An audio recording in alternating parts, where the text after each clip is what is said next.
There's such an innate wisdom in these plants, taken in the right set and setting, and being able to surrender to that wisdom. It's one of the rare times where you really see truth. What a gift. Welcome. I'm Alyssa Nobriga, your host of the Healing and Human Potential podcast, a place for you to discover the multidimensionality of what it means to be human. Over the past 20 years, I've trained thousands of coaches in my methodology, leveraging my experience as a former psychotherapist, and I'm here to share with you all the wisdom and insights that I've learned along the way. Each week, I'll share with you life-changing tools to support you in awakening and manifesting your dream life from the inside out. We'll be exploring the intersection between ancient wisdom and modern everyday life, really diving deep into the art of human potential through the lens of psychology, spirituality, and coaching. Let's let the magic unfold. Today we have a very special guest, my dad, Ray Nobriga. And you may have heard me talk about that my dad's a shaman. And so I'm excited to share him with you and also about the work that he does in the world for the very first time. And so today specifically, we explore the topic of shamanism, what it is, the different types of plant medicine and psychedelics that are available to people, as well as the different intentions, benefits, and potential concerns for each type of medicine. I think the most important thing about this work is to have a trusted guide. So my intention in this episode is to help you feel more educated and empowered, really learning about alternative healing modalities. And that way you can choose to explore whichever one feels right if you do feel called. To give you a little bit of background about my dad, so he was a financial advisor who took a risk in starting his own company with two other partners in his 30s. It ended up doing very well, and he was feeling totally out of alignment in his life. And so he sold his company at 50 and retired.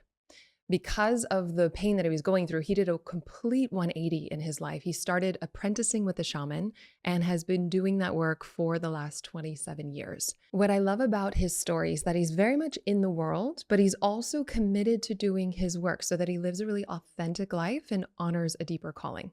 And he's been such a guide and a mentor for me. And you're going to love his heart, his groundedness, and how he really genuinely lives of service in the world.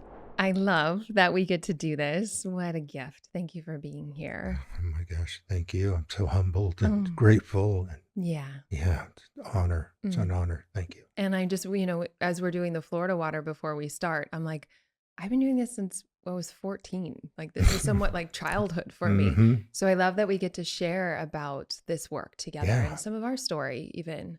But just to take people back.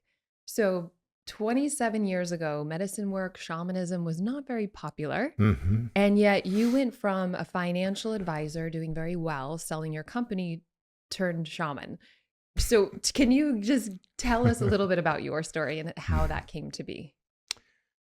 I was really blessed that from early childhood, I had some experiences and just kind of put them aside. And, was living life, teenage years, young adults, going through, having a family, became very successful in this company that I was part owner of. We became very successful, had all the trappings. And about 1994, 95, I became just really very despondent. I wasn't happy.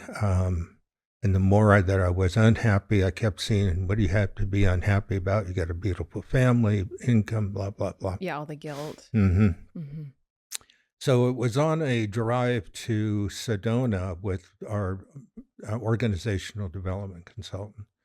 And he said, I've known you for a number of years now, and you seem to be very depressed. And of course, anger and the rest of that goes with it. And I said, I am. And so we chatted during this 2-hour drive from Phoenix to Sedona. And he said, well, my father-in-law is a medicine man. Would you be interested? And I said, I'm interested in doing anything I can to kind of break out of this. So his name was Don Pablo Sanchez. So I went up to meet with him. And he spoke with me. And the first time I met with him, of course, I'm in the full outfit, the starch shirt, the suit, the blah, blah, blah. You're going to a And meeting with a shaman. yeah, exactly. Yeah. Like a business Yeah, meeting. that's Went right. in, remember, shook his hand, and he was legally blind. And he sat there in his chair and he said, I feel I'm in the presence of a robot. Ooh. And that really hit home. Yeah. And that's exactly what I was feeling. So Yeah. um, he and I had some consultas, some time we spent together. He said, okay, I've got a date on the calendar. You're going to do a medicine journey. So this is late 1995, probably your fall. And we have a date on the calendar 3 weeks out. Just before that date, and I had it on my calendar, before that date, he calls me up and he said, I haven't heard from you, and I'm going to cancel the session. Mm. And I thought, how bad off am I when a shaman won't work with me? Yeah. Poor thing. Trust the insight, Uh-huh. his insight. Yeah. So then that really put me into a deep, darker place. Mm-hmm. January of 96, there was a lot of chaos and upheaval at the firm, and I thought, I really hit the wall at that point. Mm-hmm.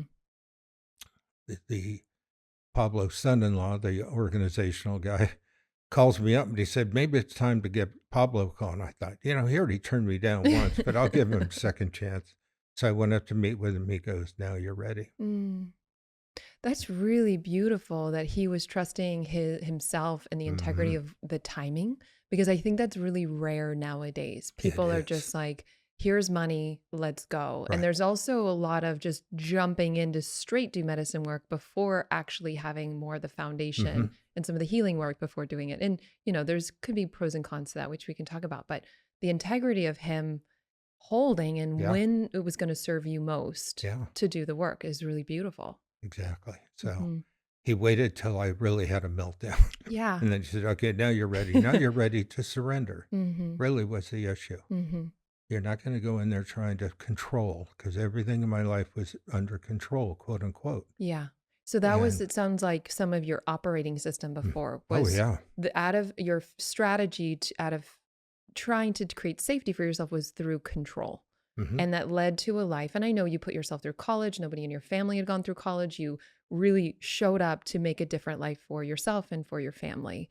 And so that operating system got to a point where it sounds like it was totally out of alignment with you, and suffering has an intelligence, and it had you really turn to alternative ways to Definitely. find yourself Yeah. and live more in alignment. Desperation. Yeah. So Mhm. as I started doing the work, then I recognized what was below control, what Yeah. feeds control, and that was really lack of trust. Mm. That was huge for me, not Mhm. trusting, and that really came up during the initial ceremonies that I was involved Mm-hmm. Yeah, and I've heard you say that ceremony can accelerate things with. Mm-hmm. so that you have insights and wisdom that comes through. Well, there's such an innate wisdom in these plants, Mm-hmm. taken in the right set and setting, Mm-hmm. and being able to surrender to that wisdom. Mm-hmm. It's one of the rare times where you really see truth. Mm-hmm.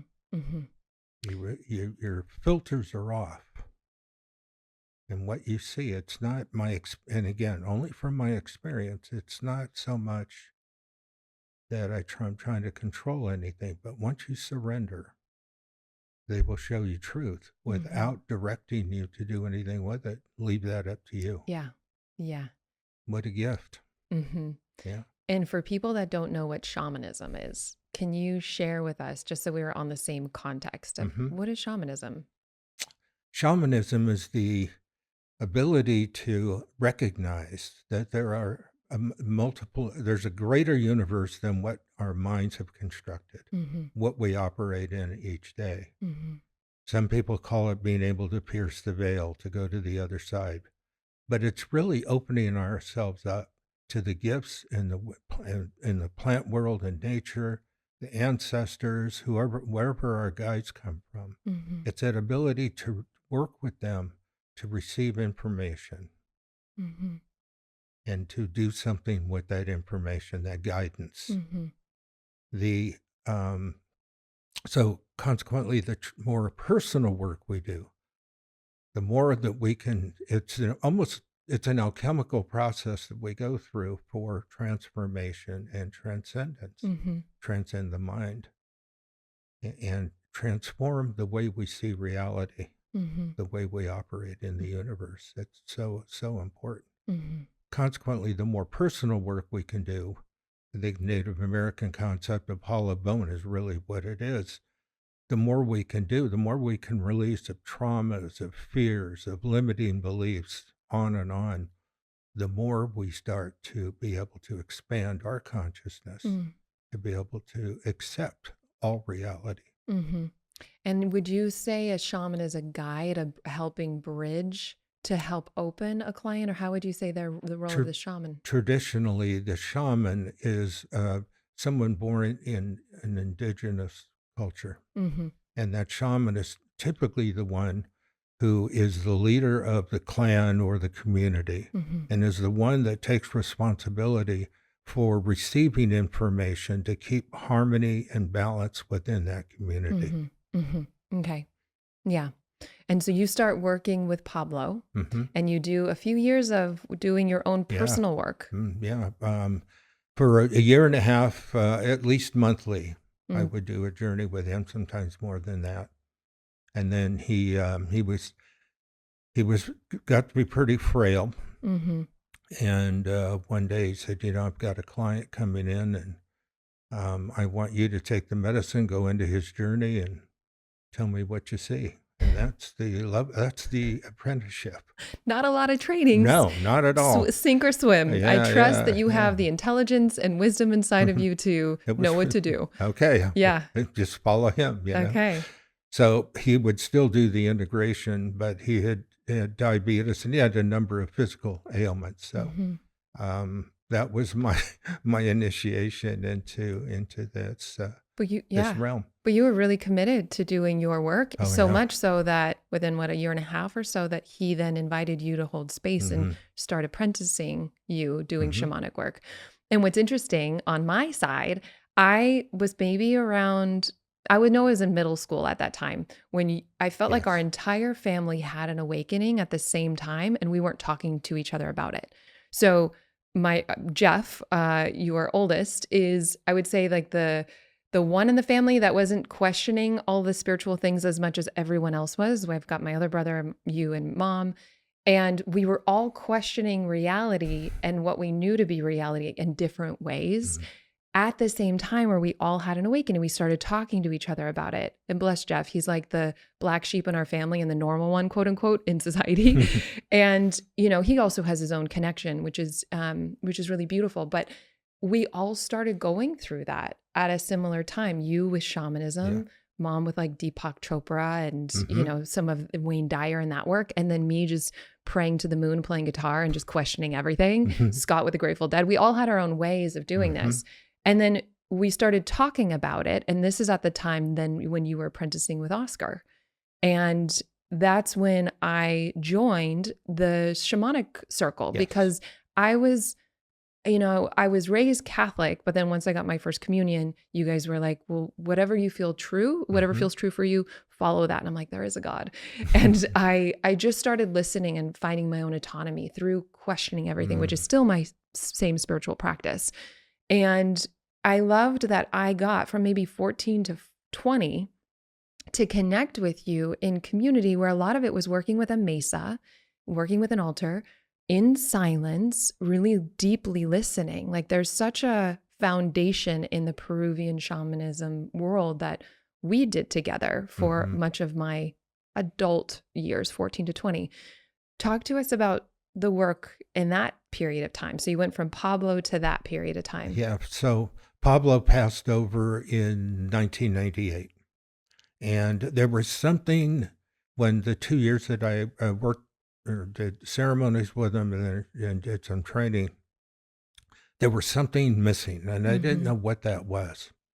So I studied with Angelus Arian, a phenomenal, Yeah. renowned teacher and a cross-cultural anthropologist. What a gift to study with her for 2 years, and then I meet Don Oscar Miro Quesada from Peru. Mm-hmm. And I met him probably around 1999 at one of his workshops, and we had this connection. But it wasn't until 2001 that I went to Peru with him and part of a larger group. Was I in that group? I- No, that Okay. was 2001. Yeah. Okay. So we go to Peru. Didn't know what a mesa was. I didn't really understand the culture, the shamanic traditions of Peru, other than I'd heard about ayahuasca. So we start out on the north coast, and we're working with San Pedro cactus wachuma. So we're working with that and doing ceremonies with curanderos up there. And then when we got to Cusco and to the Andes, we started working with the Queto people. One of the first ceremonies I saw was their despacho, which is an earth honoring ceremony that they do. And when I saw that, I said, that's what I was missing. You don't know what it is until you see it. But you and felt that it. connected. What I loved about it is that there's a sense of sacred reciprocity. It's doing something to give back for all that we receive, whether it's in spirit form, whether it's from Mother Earth, for the mountains, for the rivers, all the waters. That did it for me. And consequently, from that time on, I studied with Oscar and made many pilgrimages as well to Peru to continue to train with the Queto people, the Indian Pacuas and shamans of that region. Yeah, for many years. Yeah, for many years. And that really fulfilled something that I was missing, because I love the medicine work, but there was something that they're missing in giving back. Yeah. And strengthening. When working with spirits of nature, ancestral spirits or saints, or wherever your guides are coming from, it's important to establish some ceremonial ground with them to give back for what you're receiving. Ayni is the word in Quechua, A-Y-N-I, which is their philosophy of life, which basically means today for you, tomorrow for me. So whatever we receive, we want to give back and strengthen that relationship. It strengthens not only the relationship, but the connection that you have to receive the information that you need in order to support and be in service. Yeah, service consciousness. Yeah, that's clean. It's integrous. And one of the things I loved, even with the shamanic work that we were doing together in that period of time, was it was a lot of deep listening, and it was less focused on just medicine work. Whereas now I feel like at least the shamanic work that I hear of happening at these times, there's less apprenticing and there's more just jumping right in. That, the medicine work, we didn't actually do an ayahuasca ceremony until I was 20 in the Amazon together. And, I remember it was your birthday. I'm 20, I think. Everybody else is in their 60s. My over responsibility pattern was playing out at that time. It was your birthday and you went deep into the medicine. You were holding the West. So this was the emotional body for the group in the Peruvian shamanism world, all the different elements. The West was the emotion. And I remember you went down, and I just assumed, because I'm a Nobriga, that I needed to jump in. There goes my conditioning. I jumped in, and I embodied this 400-pound Mexican woman that was just solid, and it was a really empowering experience, although I didn't really journey until I got back because I then could let go. And, fast forward years later, I am in my mother-in-law, Emilio's mom's house. He was my boyfriend at the time. I'm in the bathtub, and I look to the left, and there's a porcelain doll of the same woman that I was in that ceremony. I don't know, 8 to 10 years later. It was, time, space, reality. But I just remember I was in that ceremony with you, went back to our room, which was in the jungle. And, I woke up and I was like, thanks for holding my hair, because I had purged and started my journey. And you were like, I was down by the river. And I got to recognize a guide that has been with me since my childhood trauma of middle school, who has been with me from that point. And I felt like that was the completion of that guide's time in my life. And I really thought it was you because he had silver hair, and, I didn't question that somebody else would be holding my hair as I purged. But, there's so many, the veil was thin, and there's so many different things that can come from medicine work that I just want to explore with you for a bit so that people can have an understanding. Maybe they've never done medicine work Hmm. before. Before we go into some of the details of each type and the benefits or concerns, can you share with us what you feel like has been the history of medicine work over the time? Oh, wow. Yeah. Well, we go back to the early days of alchemy. I mean, the alchemists were on this back 30,000 years ago. Mm-hmm. Mm-hmm. Um, in Peru, which I'm pretty familiar with, in the North Coast, they found pottery and images of shamans with a cactus, because that's the medicine they were using. They still use in the North Coast, Wachuma. They'd also had images of cave art, all around the world in petroglyphs of various forms of medicine, and shamans with animals on their heads or shape shifting into Mm-hmm. animals. In addition to, and I don't want to leave out our star relatives. Mm-hmm. There's always images of from millennia ago, in these art forms. So these medicines have been around a long time. I mean, Mm-hmm. even back to the time many people feel during the religious time, during the time of Jesus, turning water into wine Mm-hmm. was maybe supported by some psychotropic Uh-huh. energy that, Mm-hmm. that somebody took. So, yeah, it's been around forever. And the alchemist, I find really interesting because the process of alchemy is really a medicine journey. Yeah. The alchemist they were magicians. Mm. So in order to get people interested in what they were doing, well, we'll turn lead into gold. Well, the process of turning lead is removing the impurities Mm. that are in the lead to become gold. Yet people didn't understand the spiritual alchemy that the alchemists went through to Mm. shift their consciousness to be able to work with these alloys. Mm-hmm. Mm-hmm. And that is what alchemy is about. So when we do, it's about transformation Mm-hmm. and transcendence. Mm-hmm. And it's for me, the medicines are alchemy. Yeah. It's an alchemical process. Yeah. What we do, the medicine hopefully will show and help support clearing past traumas, limiting beliefs, on and on and on. And to a certain extent, if there's any sort type of ancestral Mm-hmm. trauma that may get passed down through the generation, that typically comes up at some point, and there's Yeah. an ability to clear that. Yeah. And I know we're going to do a podcast on that and go deep Yes. into it. And I'm so glad because even when I've been looking at my past, I've not done, 20 was my first real medicine journey. And I haven't done that many. I've been exposed to it for 20 years. And I have done medicine work when I feel the calling. Mhm. And looking back now, I can see that because there's our collective and then there's the collective psyche, but there's the ancestral, our own lineages, and then our personal. So to be able to clear it on the different levels. But I can see that every ceremony I've ever done was pointing me back to over responsibility. Mm. And I couldn't see it until later when I Mhm. got, and I think it's somewhat in our family thread and it needs to be addressed in that way. But the medicine was showing me clearly in hindsight that pattern and how do I work with that.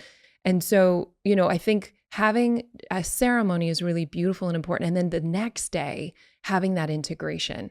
I think that's some of the most potent conversation to have a guide helps you see blind spots or look at it or think of it in a different way than you would. And for me, also, the intention is to integrate what I've learned before I sit again. Mhm. And I think that there are some people that rely on medicine work for their innate knowing and wisdom. And I think that that's tricky. I think medicine is really to help us remove the conditionings Right. so we can see, but then help access that even without it. And so being in right relationship with it and being of service and giving back. So all of Mhm. that's really beautiful. And what you're speaking of, I'm just highlighting that the collective lineage and trauma or a narrative that we bought into that we can do it for ourselves, but we're also doing it for the whole. Yeah, with humility, Mm-hmm. But whatever we're doing here has the opportunity to clear the past, the present, and the future. Mm-hmm. And consequently, it's not uncommon, at least for me in my experience, to have ancestors come in to support that. Yeah. Imagine having a fulfilling career doing what you love, working from anywhere in the world, setting your own hours while making good money and a big impact. If that lights you up, then I'm super excited to share with you today's sponsor, the Institute for Coaching Mastery. This is my robust, accredited year-long certification program for new or seasoned coaches, therapists, leaders, and those just looking to up-level their life in a profound way. We have an amazing community of students from all around the world who have really started their journey to expand with us both personally and professionally. And this experience is designed to give you the 3 things that you need to thrive. So first, you have all of the tools and support you need to move past what's been holding you back so that you can completely change the trajectory of your life. And then you learn how to masterfully and confidently facilitate transformation with your clients or your team, regardless of your niche. If you want to do health, business, relationship, or you just have no idea yet, we hold your hand through that. And then lastly, you'll receive my 6-figure and beyond signature roadmap that's customizable to meet you wherever you are. So whether you want to do high ticket sales, online marketing, or you just want to hit 6 figures without ever needing to go on social media, we've got you covered. And this truly is the most rewarding work in the world. We have new students now who have a wait list of dream clients in under a year. We also have seasoned students who are doing $80,000 months. And this is really about creating lasting transformation from the inside out so that you can share your gifts and serve the world in all the ways that you're called to. And I've seen firsthand the power of what happens when you have the community to collaborate with, but you also have the right tools and resources to really thrive. And so whether you want to do your own personal development, you're wanting to become a coach, or you're just looking for a cutting edge approach to really grow your business, the Institute for Coaching Mastery is for you. You are held every single step of the way. And so if you want to get behind the scenes access to the Institute with 3 proven transformational tools for free to help you create the business and life you love, all you have to do is go to alyssanobriga.com/tools, or you can find us at alyssanobriga.com/apply now to see all the details and apply today. Angela Zarian you should share something, a story that I really loved, and I'd like to offer it today, honoring her as well. That there was an African community tribe, and when a baby was going to be born, the elders sat in circle. And they would repeat a chant. And the chant goes like this: may this be the one who breaks the harmful family patterns. Beautiful. May this be the one who breaks the harmful family patterns. Yeah. And we oftentimes are not aware of what they may be, whether or not they reside with us or with someone in our family. Yeah. Yeah. And I think that more people are interested in mental health and doing the work. And for the most part, I see that we're making progress, what even just 100 years ago, how traumatized we were as a society. And I look back at, we watched a traumatic movie last night, a true story. It's just like looking back at how much we've gone through and then thinking about epigenetics and how that's passed down from generation to generation. I think it's so important. And I love that we're going to do a vulnerable, honest conversation about intergenerational trauma and how to heal. And I'm excited to have you back for that. Good. But yeah, I think we do it for ourselves and we do it for our communities. Yeah. Absolutely. It's the image for me is when anything that we clear, the work that we do to help clear ourselves, whatever we might be holding, has a ripple effect, very similar to taking a pebble and throwing it in the middle of a lake and watching the ripples. Because it impacts all of our relations. Yeah. It impacts any change we make impacts positively all our relations. So yeah, and thinking of parents and having kids watch that, and it's not just what we say, it's also what we do, and then our energetic, our nervous systems. Like, are we walking through life traumatized? And a lot of us are until we do the work. That's why I'm so big on this podcast, and I think both of us have been so fascinated with the healing arts and spirituality. And to me, this is the work that's going to change the world. And so I love that you're here. And I think some of this medicine work also, there's benefits. What I'm hearing you is expanded consciousness. This is helping us tap into our innate wisdom. This has been happening for a very long time. And yet, you know, in the, what was it, the 70s, that kind of like Nixon you're right. Started having this like war on drugs propaganda and putting fear in people, because from what I've heard in some of the research is that, well, there's a few different stories about this, but one of them is that you can't control hippies that are happy and peaceful and send them to war. And so putting some fear in the system then you can control people more. And, you know, and I do think that as a former licensed psychotherapist, I understand addiction and I understand concerns, but I don't think it needs to be a war on these things. That actually a lot of this work has been healing and used in psychotherapy and before, even with Timothy Leary and some of these other psychologists in the 70s were using MDMA for couples therapy and finding good results, PTSD, like there's the right place and setting like you talk about. And so I'd love just to hear from you the perspective of the journey of plant medicine work in your eyes, because you obviously lived that time. We are experiencing today, so the 60s were wild. So I hear. I don't recall anybody ever saying, let's find a guide. We didn't know what a shaman was. You know, this is in the Bay Area, San Francisco Bay Area in the 60s. And you pretty much were free to just do whatever you wanted to do and, you know, go to concerts and, you know, Fillmore Auditorium, Winterland. And so there was a lot of, because there was no container. Yeah. There were a lot of negative experiences that people were having at the time. It was also a time of a lot of civil unrest because of the Vietnam War. And it was all, you know, people with long hair and hippies and blah, blah, blah. So it was President Nixon in 1970 that said, you know, let's make these drugs illegal. Yeah. So that's what happened. Before that, certainly MDMA was being used therapeutically with a lot of success. We are now today in a psychedelic renaissance, it feels like. Much more, with much more intention, much more structure. You know, the people traveling to Peru, I mean, you know, ayahuasca and all these medicines now are just in the forefront. I remember flying home from Lima in 2006, and I was at the airport, and I bought a magazine, and the magazine was National Geographic, and the front cover was ayahuasca. And I thought, oh my gosh, here we go. Mainstream. Yeah. So there is ways that people can receive. Set and setting is so important. Talk to us about that, the set and setting. So, but I love this renaissance that we're in too. And the more we learn about it, the more we're empowered, the less fear, the more we know dosage, we know intention, we know containers and space holding, you know, and there's so much we're going to dive into. But yeah, talk to us about set and setting. So set and setting is so important to keep the number one, to have an altar or a mesa set up, which is Spanish for table, but we call that an altar as well.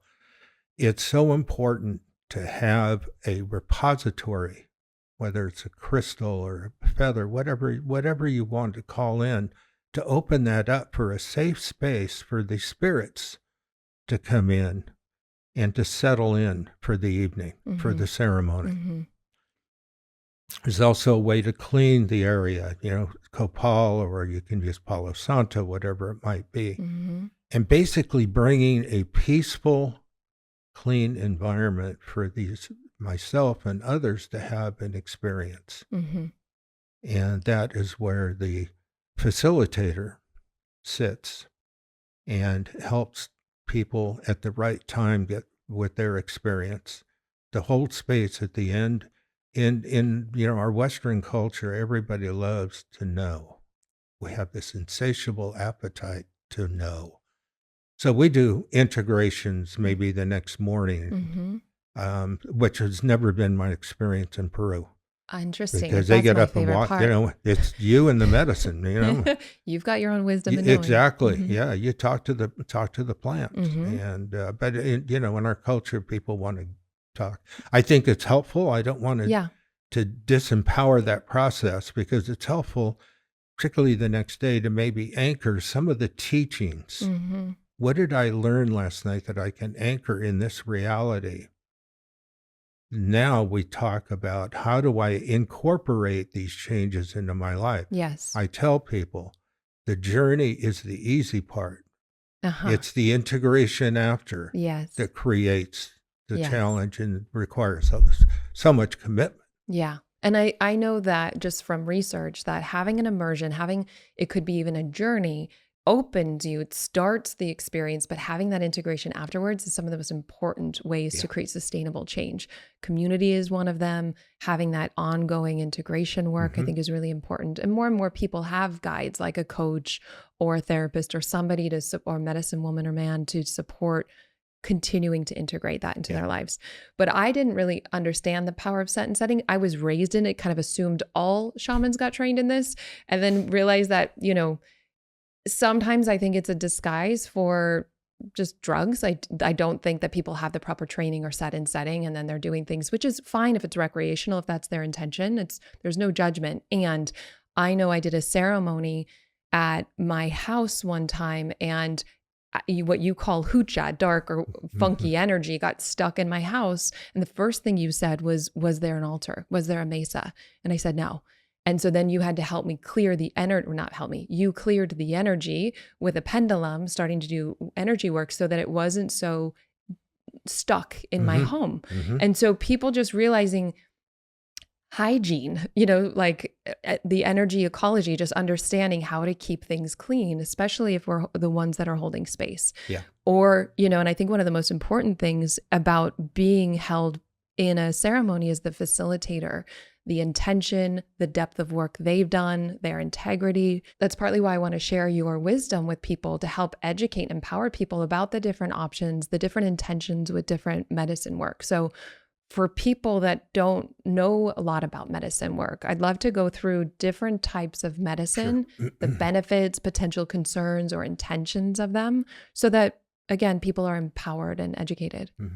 So from my experience, having worked with the two main plant medicines that I've worked with, although psilocybin mushrooms is what I do, are ayahuasca and psilocybin mushrooms, and they tend to really have a strong.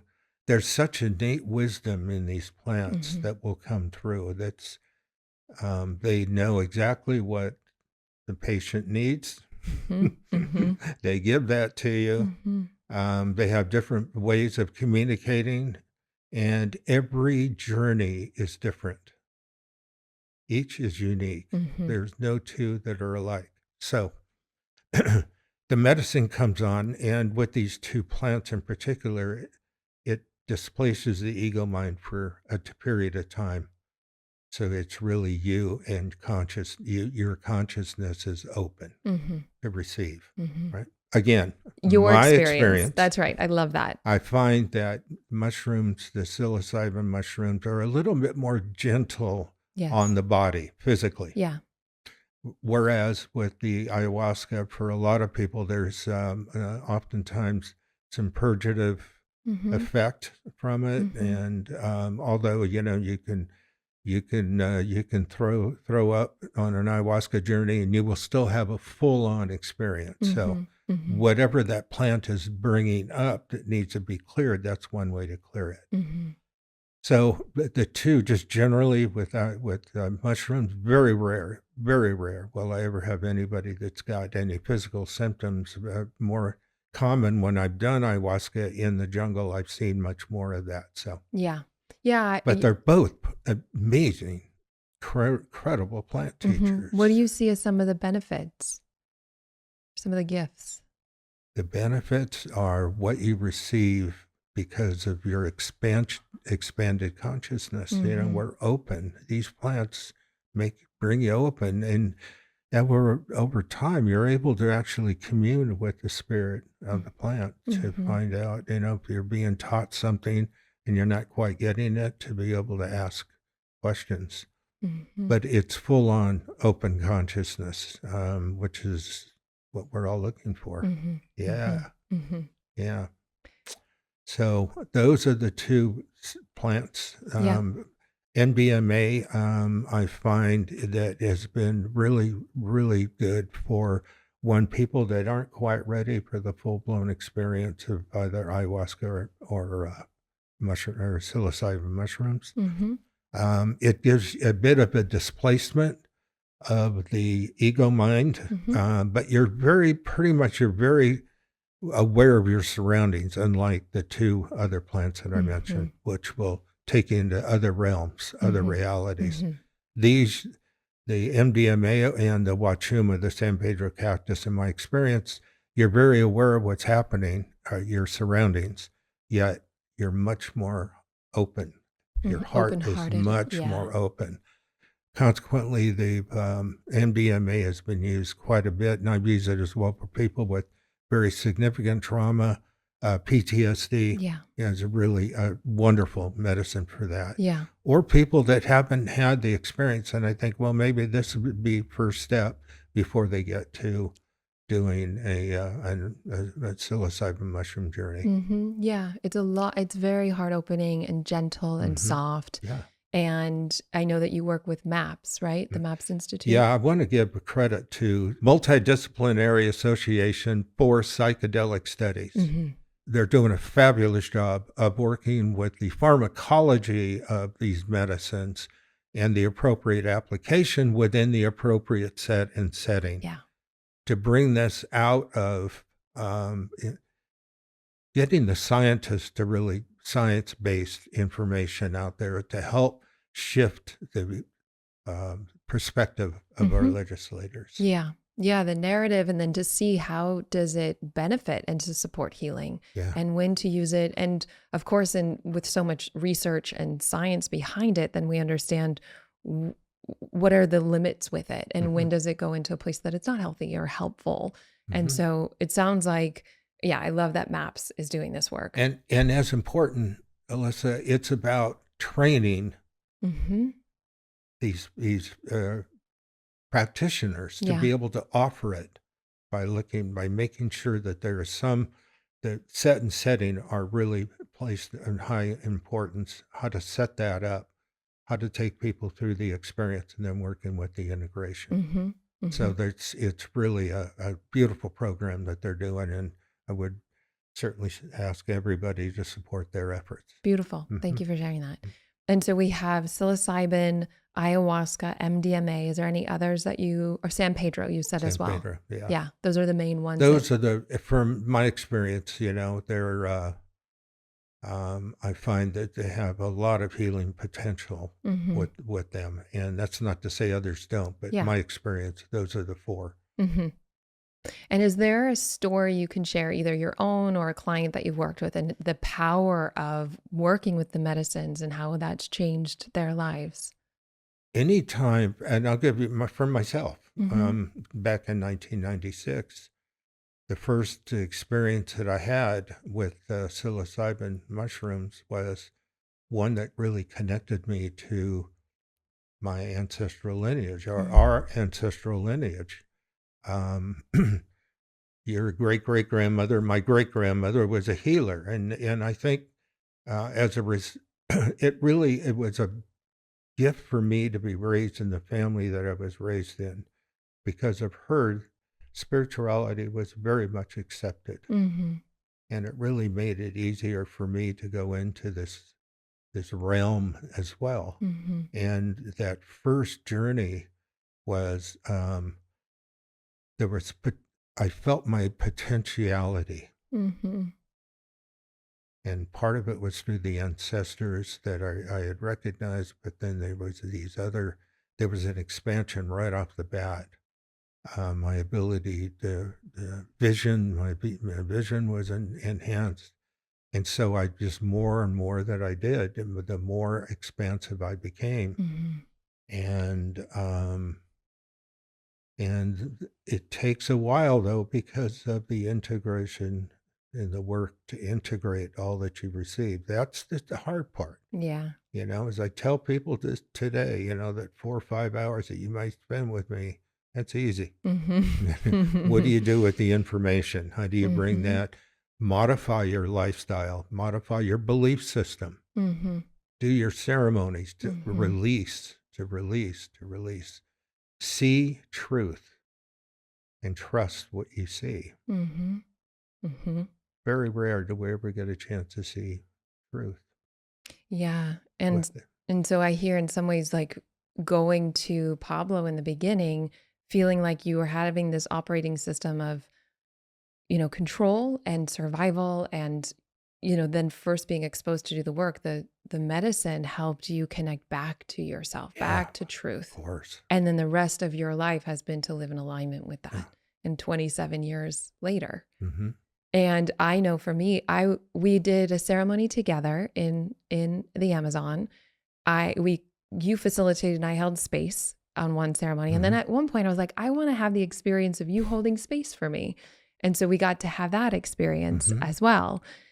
And then I got, that's when it really clicked about my over responsibility, which also feels like collective family over Sure. responsibility Yep. that we get to work with. And I love that we continue integrating and meeting our edges, even, because I'm imagining some people are hearing this like, wow, I would love to do this work with my parents, Mm. and we don't need our parents to do the work. Like Hmm. we can get free to do the work. And what a gift if we're available for that, or if we do it with our kids when they're mature or Yeah. ready, because it can be an accelerator to really drop into our hearts, to Hmm. remember who we are, to expand our consciousness Hmm. and show us there's a world beyond what we're perceiving in Yeah. this moment. And I feel like that's part of the medicine that you keep reminding me of, humor, and not to take life too seriously, and just expanding that there's so much more happening than we're aware of when we're living out of our mind. There's so many more gifts. And one of the stories that I loved is, when you were hosting a few people that I love, my husband Emilio being one of them, and he was doing a ceremony. He said that there was a moment in the ceremony where he felt a part, like the side of his body. He said, "Oh, I die from this." And without talking to you, you walk over with a rock and you put the rock on that part of his body, which my story is that energy went into the rock, you threw it in the forest, and he says, "Oh, I don't die from this." So natural. So, and this is all happening in the not talking. This is all happening through energy. And that kind of stuff, just to give people a window peek into a potential ceremony, that kind of stuff is the norm or the natural. Like there's a deeper way to communicate and connect. And I think in some ways that's the role of a shaman, that you are listening to what's going to serve each person or you're being a vessel for. You're being, yes, And I yes. love your integrity around this. And I want to give you the mic to highlight this because I think it's really important for people to hear. Thank you. I Yeah. believe that, for my belief is the spirit world needs hands. Mm-hmm. There are some of us that provide the hands for them. Mm-hmm. And when we're facilitating, believe me, if it was left up to me, it would not go so well. So the work for the facilitator is to be a clear, open vessel, wait for guidance. Do not move before it's time, nor do you move after it's time. Mm-hmm. You wait for the guidance. Mm-hmm. Because one of the sacred tenets for me is I do not want to interfere with their experience. Yeah. But if I'm asked to involve myself, Mm-hmm. then I will do that. But I will make sure that it's time that Mm-hmm. I've been invited Mm-hmm. By to the involve spirit world myself. too. Yeah. Yeah. Now there's ways to be able to influence the people, their experience with sound. Yeah. All right. So there's, the ayahuasca tradition, they're called icaros. And so there's certain songs or sounds that you might make to allow people to have, to maybe, if they're really down, to kind of bring them up a little Mm-hmm. bit. If they're too high, to kind of bring them back down a little bit. But that just comes over time. But as Mm-hmm. far as any type of healing that you might do in a session or at the end of a session, typically, is all guided. Mm-hmm. It's all guided. Mm-hmm. They are in charge. The spirit world, who's ever this plant and who's ever on the other side of the veil, they're the ones that are operating It, these it sessions. feels clean to me Mm. that there's not the ego taking credit for the miracles and the healing that's happening. And what I really hear you saying is to be a clear channel, Mm. to do your work, to listen, and to create this space that's safe, and Mhm. to act when guided, to either bring the energy up through song, which I love when you sing. That energy elevates because you can go down rabbit holes and then it just reminds with this Mhm. loving song. Or if somebody's really high, which I've seen Emilio get pretty high, bring it down, ground, Mhm. put your feet in nature, really start to, so that there's this bridge of, and listening and deep listening Yeah. to hear. Yeah. So I love the integrity of that. And I think that's really important because to me, if people are thinking about, okay, I'd like to experience this work, or they've already done this work, but they're looking for a guide, I think the consciousness and the clarity of who's holding space is so Very important. important. Yeah. The intention, the integrity of the work they've done, and this space, the set and setting, this Mhm. space that they're holding. That is all together. Yet this work really teaches all of us how to be humble Mm-hmm. and teaches us humility, Mm-hmm. that we're not in charge of anything. Mm-hmm. Mm-hmm. Relax. Nothing's under your control. No, no. And that, for somebody who dealt with control issues, Yeah. that was a huge awakening. And then you got to trust that as Mm, well. mm, So that was my integration. That was yeah. a lot of the work that I was trying to integrate. And the other part of this, and for myself and people that I have supported, Mm-hmm. whatever their journey might be, is getting over the sense of separation. Yeah. That causes so much pain Mm, when we feel that we are separate from nature, we're separate from the great web of life. mm-hmm. We are an integral part of that, but we're only a part of it. We're a speck in that whole scene. If you see the universe as a one big spider web, Mm-hmm. Mm-hmm. we're just one little piece of the filament. Mm-hmm. And if we can remember that we are part of this and we have a responsibility to do what we can to feed this matrix that we've been born into, Mm-hmm. that we have all the support. Mm-hmm. Um, that is the humility that we all need, and to be humble. Mm-hmm. So gratitude is one of the strongest emotions, and I just continue to try and stay in gratitude for all of it. Yeah. Yeah. And it makes sense to me that the control was a big part of the shadow work that led you. And sometimes the hardest things lead us to the greatest gifts. It doesn't have to be through suffering, but there is that intelligence in Mhm. it. And so my frame and some of my training is around the Enneagram. And so being an 8 in the Enneagram, our psyche doesn't feel safe, it tries to control the outside world. And so the work that I hear you did to really trust and surrender and let go, I mean, I've witnessed the work that you've done and the integration in yourself. And I just want to honor the work that you've done. And I'm excited to keep bringing you on to have deep Mhm. conversations and to be a guide because you've been such a mentor and a guide for me in my life. And I'm so grateful that you didn't try to control me as a kid, but you really gave me guidance. I mean, even to the point, and had my own autonomy to the point where we're driving home and I'm like telling you the directions of how to go home. And I tell you the wrong directions and you still go so that I learn, which really is is a small example of a way of parenting. Mm. And I really appreciate that. And I always, I feel seen and supported and making mistakes and knowing that it's okay. And so I love both the psychological work, both we've done it and we've done it together and we continue, and we'll have another podcast about more of that, but also the spiritual, Mm.